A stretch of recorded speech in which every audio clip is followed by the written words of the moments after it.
بله تماشوان جهار درباره جوینین دهو که اما بهتره میگن گشال سروی مجربه کن هم میوان مال استودیو دکتر لزگین فخری اندام مکتب سیاسی یا پارتی پدرکسی میوان ما دکتر لزگین خیر هاتی بو استودیو آرکه دست بکده سپاس بو دکتر اگرم ام لسروان جوینان راوستن کنگره روز موانجی پشتی بریاره پشتی چاری که دی 15 دقیقه دی بیل درخستن یعنی اگرم اموارن لسر اوری کفتن دنابر و هدا هاتی کرن دارشتنا داویه دنابر وانا ام کارن لسر بسکنن بزانن چه لف هاتن چی بوا بله راستی بری ام دست بگوتنی خوب کن استخوازم ویل هف هاتن ملت کرد پیروز بکم جبر براستی اف دمک دريج ملتي ما دبن ستريسا كي دبو قلقه كي دبو جبر فا برادرا ري نددا كسيده تكاري بك جوابي و اف جي نخشي بدنا ملتي ما و امتم وقت بيجن دستي ما سرد لي ما بو روكج رجال جيكي بتق و براكو جي دنا شباب دبي في قناغه طن ديك درو بري ما حمود جمنن ایرو براستی زگرکی که خوشم اف لهواتن چیبو کیم زیده خالن مانی چاوا بونی لی اف دوی قناغی ایرو از بیم تشکی گرنگه و ام جار کی دی پیروز دکن جوار. بله. خطبه. بله. خالن ما بحثی کری. او خالنا يعني سي خالي سركبون يك جي لفقرا كردي او لهف كرنا و اوايا برنگكي بلكي نا حتى داوي او كرنجبر الهافهاتن شيء بوي السر حر بزان شوي شيء ويوي اگر تبغى اشتر بيجم حر اليك اتفقين حر اليك و 12 انداما بيشكيش بك او دبن 24 او ليفقر الجور اگهي جهان ما ويج سي كسيبه هر طرفك و 12 بد او ششي دمينن بهفر فقر ولات ويدا وانا هالبجيرن شكسي بلكي ناف تفقرا كردي دبن نا او بن بلكي وقت مدوج وجهاء بن بارتين دبن كاسين سر بخو بن يعني ابانا او شش كسانا هشتني وقت بي جوانار هذا سر مسألة إدارة ريفابريا اما في مجاري جوانا جي نظام داخواز كربون كو جهواجي هبد في ليفا غريد انزانم بحر واجتي ده هيا لا از نكار ما نشتريش بس نتندري جواتا دبون لي وقت مشتركو اف شش كرسيك ماني و از بيجم و حمي او بك يعني و سربخوبن و جوان بن و جنبن و يعني اف مورانا وقت و بمين الويدر كي او جوانا جي حسابي في تشتكي انه الكردستان السوري نهم تفدموا انكسي بله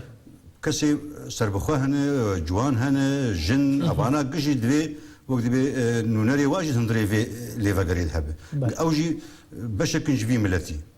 بله خالد دوان دوا سر ريفا بريا كردستان سوري اوجي انا بحكمي انا كاق وك امزانن سي كانتون درس كرنا اف في بايمانا ايرودي على اساس وي ريفابريك وقت بعام جي حرسي كانتونار وي تشيبه نما وي سيك كانتون بمينه يعني نافي كانتونا بين جوهرتن نافي كانتونا وي بي جوهرتن وي بي وقت يعني اداره وي بي مشترك بلكي مثلا انا عم بيجي وقت محافظات مثلا محافظه حسكي ديري الرقه وانا حيق محافظه وي هي بس اداره ويناوي ادارات يكبه نوك انا كحريك وزارتك وينا هي وسرك وزيري وي هي وقت سربخويه حتى قوانيني وانا مثلا انا بيجي شبونا لشكريانا شار لكوباني عمري وينا حدد عندهم برنجكي لكانتونا جزيره برنجكي بو عفلي برنجكي بو ناوي نولو باوي ريفابريا وينا يكبه اوي ريفابريا حرسي كانتونا بك هاك ناف كاوي تشاوا او بكن انا على كلين وقت بي بريس كونفرنس وانا تشيبي وبات شاتي بيجن بلكي ديار بكن بيترجمه ادناف او تشترزان لي مهم انه اف سي كانتون براستيل جما نمقبول بو يعني كردستان ما تقول شا برشا مرابن برشا كي بكن سي برشا وحريك سبع اجابه وقت بزراكي حريك بي والله از جدامه اف براسي جينا خشيه وجيد لنا خشيه ملتي ما بو اف ريبريجي سيرفيجي الهافاتن تشيبوي انه ريبريك قشتي جي حرسيارة ويتشيبه ده وقت بي اوجي جرينج هيزا هاف باش او جي انا كا الجور اغاهي جيانما او و الهفدو كرن السرق و فغرن الهفدو الهفبون تشيبويه انه انكسي جي هيزك خوا دامزرينه او هيزايا وهيزك بري هنه بتفد بهفر وقت بي ريفابريك قشتي جوانار هبه بهفر كارو اشي خوا بكن لي او تشتهدين وقت تفاصيل هورك اجا الزوينه او من دروج يعني او لفاتن لسروي جهات يقرن اللي ورا غاهيان دبجه او پیش مرگانی کو ترکی ردا کو درباسی کوبانی ببن پیاده گوتن ناب پیش مرگان جواب کردستان به او پیش مرگانی لور پر ردا دی پیش مرگان باشور به اتنابنا يعني كما سيجي في درباره ده يعني لفاتن هنات يكرم بشوي تمامي بخود او بريارك ايرو برلمان كردستان دا براستي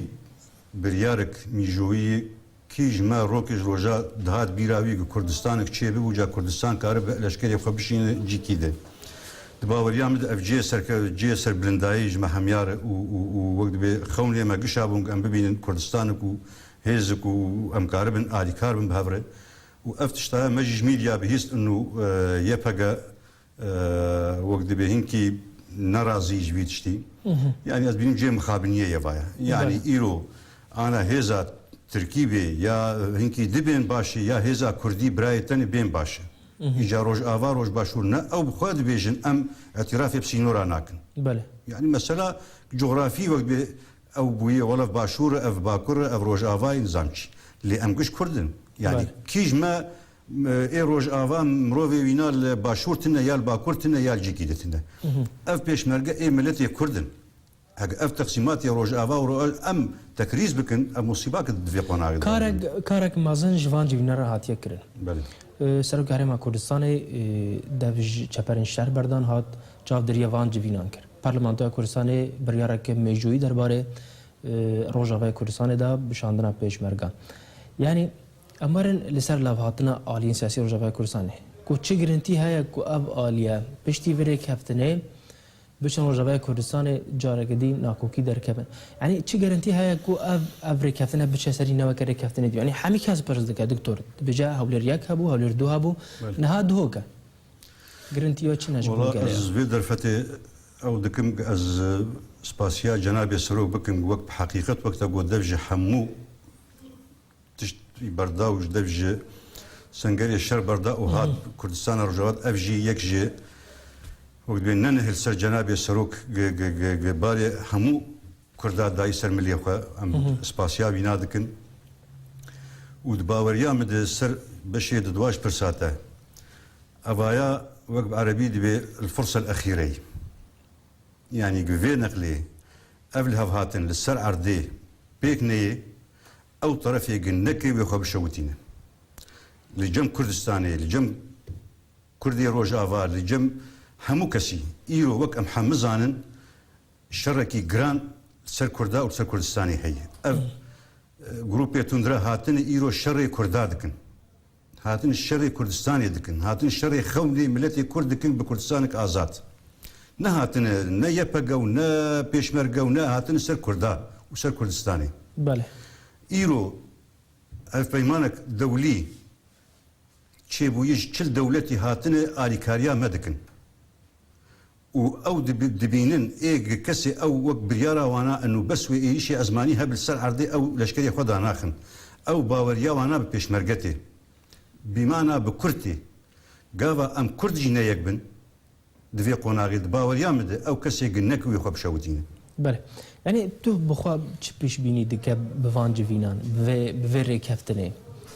وبيتش سري والين ام بجن لرجباي كردستان اللي هاف بكن كود با يا داويبا ناكو كي درنا كيفن والله اف تشتكي لي ميج روجي بير بس ام وهي فينا وقت بالجور گفتگوی چه دبون دانو سندنی الدهوك چه دبون يعني مجهوالي خو او ذكر براستي دغوتن يعني اريني هبو واجد خوست ليفاغارك والهبونك تشيبه ام وهي فينا براستي سر عرديجي بتشيلوا الفيدا الهفدو كرن والفيدا جي الهف بكن واف تشتيك الهف هاتنا السر عردي بيك بينن وقت جوار جي بيجي سر بلنداي وجملتي مرجي بيجي درحتي وبيجي كارم السري خبي بلند بكن وبيجي دلنا خوشيات دجمن وبيجي ترسا دجمن قبلنا رقابه كرد يك من ازبيجن بلكي او تشتي بلاني واي يشي كردا بكن بلكي بشكي سفكتر ببه. بله گلک سپاس بو دکتر لزگین فخری اندام مکتب سیاسی پدکسیت مرابو گلک سپاسیا باش دربونت کن گلک سپاس.